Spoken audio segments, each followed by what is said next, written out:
He's a good friend of mine. I've known him for several years now. He pops in from time to time. Yeah. Well, first ban going to be going for Universal Civils there on the red side. Celeste going to be banned out. Okay, so they're taking that first shot away from Mango right there, saying that Jungle Celeste might be a big problem for them. And considering this guy has put up 13, 14 kill games in the preliminaries, probably a good idea. Petal is going to be banned. Huh. It's our first Petal ban. That is weird. I mean, unless they are definitely going to be going for some kind of melee-heavy composition, they don't want to be countered out here by the Petal. We already saw that was a big counter pick. And already Akashka being picked up here. Yeah, and Sky, the first pick for UC. Of course, we know that Senpan does like that particular laner, and the response will be Koshka and Arden for some good lockdown capabilities. Yeah, so Universal Civils could be thinking about picking up some of the other melee picks that WEV may be thinking about, but instead just going to go for Vox. Yeah, interestingly enough, it's a little bit of a departure from what we've seen, and the Catherine probably going to be Princess's pickup right here. Has that as her main hero. Of course, not a ton of information on Universal Civils coming new onto the scene. So Vox and Catherine, the final lock-ins here for UC, and we have the Ringo, actually last pick there as the laner, a hero that Liege has had as a go-to for quite some time now, so they have some good protection. A lot of single target damage from WEV with Koshka and Ringo, really looking to just target someone, burst them down quickly, but not the strongest late game, it has to be said, so they've got to get it done early.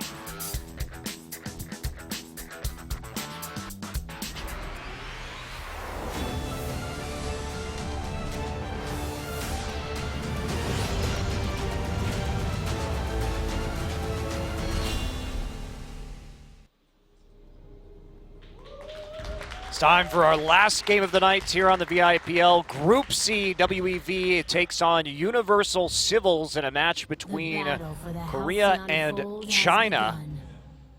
And we do have the Sky coming in. Seen a lot of bans of that Sky so far, and very few times where she actually manages to be played on the fold. Of course, just insane scaling on that hero, and will be taken into the jungle this time by Take It Easy.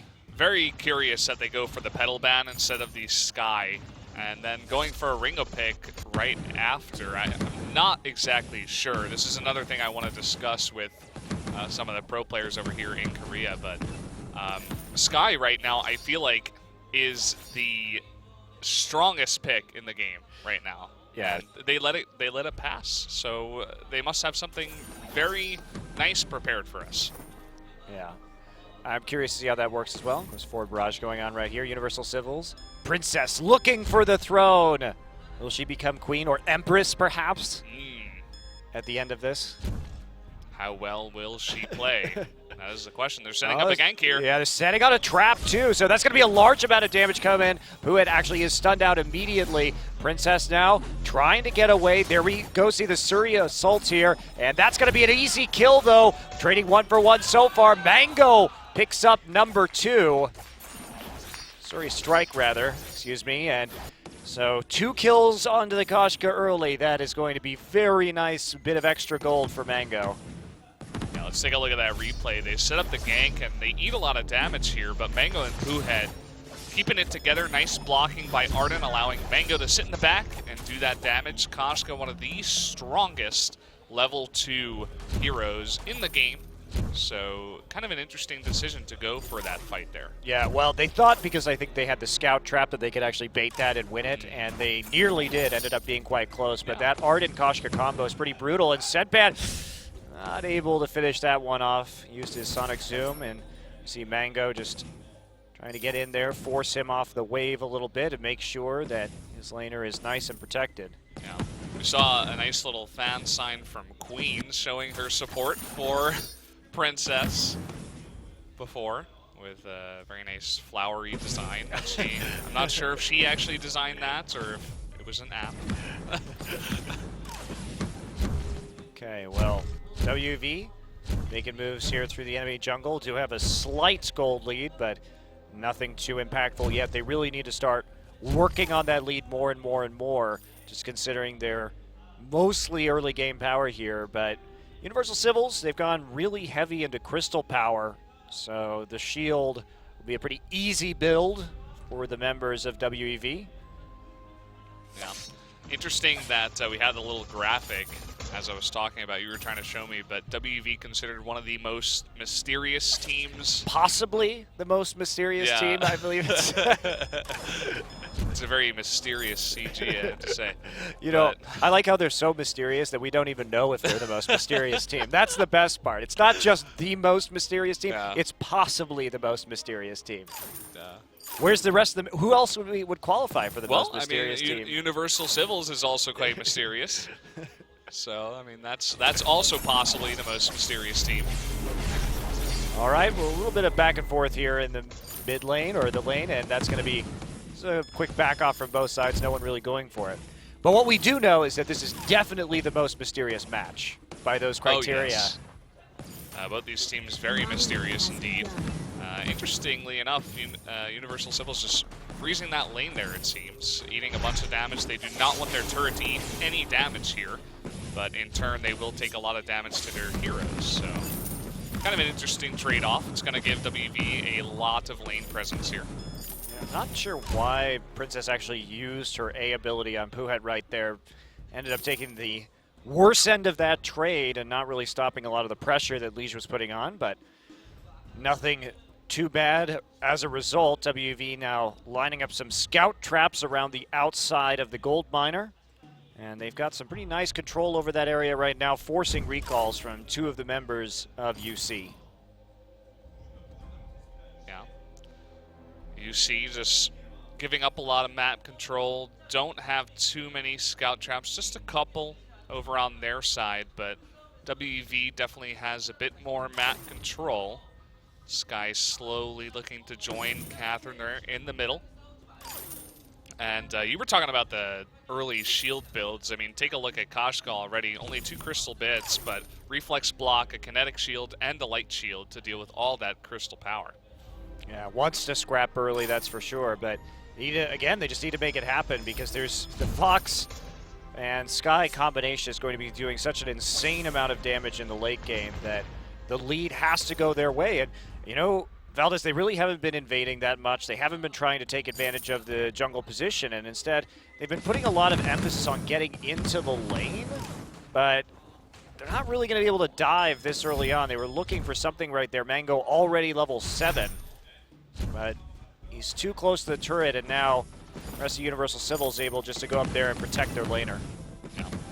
No reflex blocks on the side of UC so far, so Koshka is going to have her way with that team and decide whoever she wants to ult. Probably going to be Sky, just because Vox can be a bit slippery at times, especially with the Catherine there by his side. If they can lock down Sky, who's generally pretty squishy. There's the stun coming in, though, and that's a lot of damage on to take it easy early on. Senpan trying to make something out of this Princess. Going to find a lot of scout traps in these brushes and will end up falling. Another kill onto Mango in the end.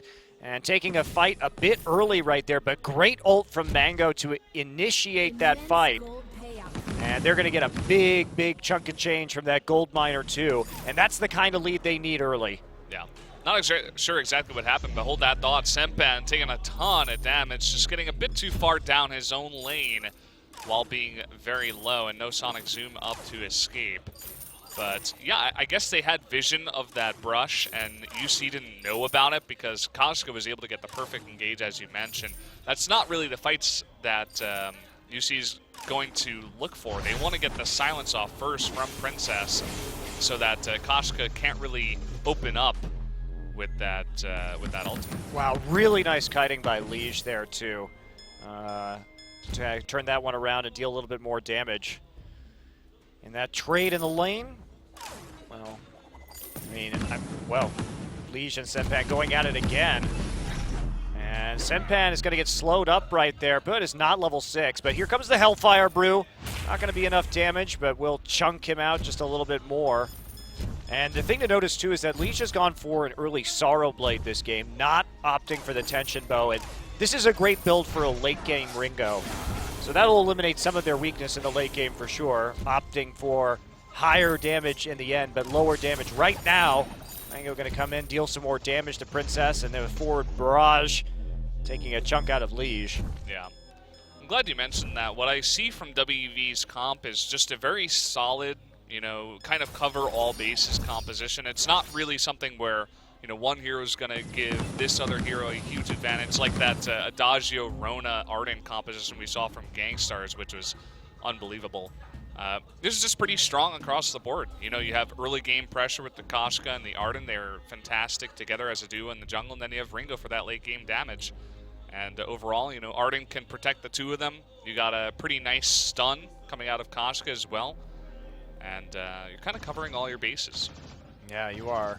You definitely are. And again, the easy shield itemization, too, does make it pretty good. I mean, if you can add some more items for damage in these particular situations, too. There's a gauntlet being thrown down. Senpak going to get stunned, and here comes Princess from the side. Senpak going to Sonic Zoom out. Ultimate down on the front line onto Princess, interestingly enough. And that means that Take It Easy is now just opening up across WEV with that forward barrage, and that'll be a 2-for-1 trade going in favor of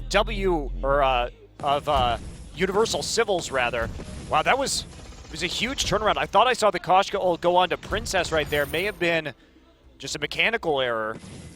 Yeah, you know, I think you are correct, because as you did mention, Take It Easy was given free roam of that entire fight.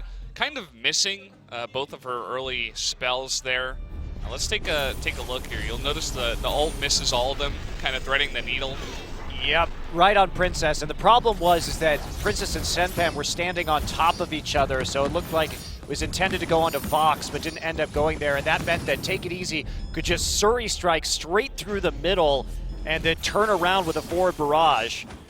So, you see Princess now beating back the WEV assaults, but that was a surprising team fight victory for the Civils.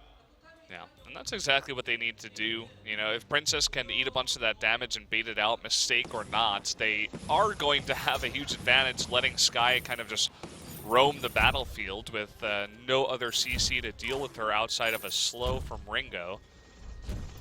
And yeah, Skye's going to be getting stronger and stronger as we do go towards that late game. You were mentioning this, that her early game kind of got nerfed a bit with, you know, no longer an instant cooldown forgiveness, I suppose, on her A. No more double forward barrages at level 2, but the scaling on her forward barrage, especially with the lock-on, is just out of control. Yeah, it's absolutely huge. Going for the Frostburn early, but I mean, it starts to get really scary once she gets a little bit of crystal power and gets that broken myth, because you get so much percent damage increase from her lock-on on her A, and then just the percent crystal power increase from broken myth over time means that her damage scaling is probably the best in Vainglory. Yeah, no, I think it definitely is, and that's why it was so surprising to me that they banned out the Petal instead of the Skye. You know what I'm saying? I do know what you're saying. So yeah, I'm really looking forward to Take It Easy's late game on that Skye. See what he can actually pull off once he does land that broken myth. So far, one Frostburn and just a ton of defensive items there. Yeah, and I like how Universal Civil is, they're just trying to play back right now. They're not taking any risks. They just let the gold miner go over full, giving some up, but they're not overplaying their hand. They know they have the strength in the late game, and they can fight then if necessary. It's a very good idea. It's what we used to see a lot of the time out of Invincible Armada, which was where they get behind in the early game, but they had these compositions that were very strong late. They were just very smart in playing them. So it would be a bit refreshing if we saw a bit of that from one of these more rookie teams of the VIPL Season 2. Yeah, stun onto Liege right there. Mango gonna answer with the pounce. Princess just gets completely caught in the front. Easy kill pickup. And that's a missed ult there from the Vox too. So Princess all by herself on the front line is isolated and destroyed with a couple of ults by WEV. Yeah, it's kind of interesting though. You know, a couple of ults going onto the roam position, leave Sempan and take it easy without a tank, but you know, they're not going to be locked down here once that Catherine does come back into play. Both of those ultimate abilities have a very long cooldown. And there we go, a little bit of a delay on the recall right there for Take It Easy. And Puit's gonna, it's probably not wise. He thinks better of it as soon as he sees Princess. Mango's there too, but we'll see if they can actually get a turret right now after forcing off some of the wave clear provided by Sky. Go in again, Mango. Actually going to dive this one, gets a little bit of a twirl, but takes a lot of turret damage. However, it is enough of a distraction to finish off the first turret of the game. Yeah, I think a smarter play would have been if Sky just backed off instead of trying to poke them, because she would have had full health, full energy for them to go into a 3-on-3 with the ultimate cooldowns that I was talking about that were down. But unfortunately had to go back, forced another 2-on-3, and they lose their turret. And this is becoming scarier and scarier. We were talking about Sky's very late game dominance, but they need to get there first. Yeah, they do. And we see Liege there, the reflex block onto the stun. So that's not going to land. They're not going to get that kill as he continues to kite, really putting out a lot of damage. You can see Take It Easy not quite got enough damage yet, especially with all the shield that's been built onto this WEV team. And now the breaking point is complete for Liege as he's taken quite a large farm advantage over his lane opponent Senpan. So this is a Ringo, Sorrowblade, and breaking point that is going to be very well prepared for late game fights. Yeah. We'll have to wait and see if Sky's going to be able to challenge that. Ringo with just that Aegis seems to have enough defensive stats to stay alive in these fights with the help of that huge Vanguard from Arden and just all that movement speed in general. So we do have the gold mine here about to complete. I wonder if UC is actually going to try to go for this. All the ultimate ability cooldowns are up and ready to go. So kind of lost that advantage that they had before. Yeah, I don't know if they're actually going to be able to compete with WV at this stage, though. See, they're looking for him right now. There's the engage right away to see Lee stunned in that back line, and there's another ultimate going down right on to Take It Easy. Setban now in the back line with this Fox. There's the ultimate coming through from Sky, but Sky already down. Easy cleanup for WEV. They had a really good engage there to start off by Poohead, and then the Koshka ult finding the right target. Yeah, well, that's the problem. That happened once before in this game where they were just chilling in the brush where there was a scout trap giving all the vision in the world for WEV, and they're just not being diligent enough of cleaning all of these scout traps. Look around the Kraken. There's 2 on the Kraken herself, and then 4 or 5 around there in great spots just to spot where UC is on this map, and they're just getting caught out time and time again. Yeah, that nice play too. They split up their forces, got the ace, took the second minion mine to just power everything up in that push while 2 people start the Kraken. So really smooth play on the map here by WEV. They will take the Kraken immediately after getting that ace, just 1 minute after Kraken spawn, and it will get very angry and start running down the lane towards Universal Civils. You know what I don't understand, Valdez? So if you are a team and you're shooting the Kraken gets mad and attacks the enemies of the people who are shooting it. Shouldn't it just get angry and attack you? I mean, it starts that way. If video games were real life, hashtag. But yeah, I see what you're saying. Maybe, I don't know, once you defeat her, she feels defeated and has some kind of, I don't know what that complex is, but she wants to fight for you, you know what I'm saying? And, well, anyway, here we go. Going to be pushing down the lane. And a lot of damage is going on to that Kraken. Yeah, see, 2 stuns already. Take it easy. Gonna try and focus down Liege with Senpan, but there's just not enough damage. Liege kiting this out. Vanguard on him. No chance at a kill. And they just get baited into the back lines. Princess the only one left, and that is going to be it here as WEV will take out the Japanese team Universal Civils in a pretty convincing 17-minute match in Group C. Yeah, the most convincing of the night, and very well done by WEV, understanding what they were going up against, building that early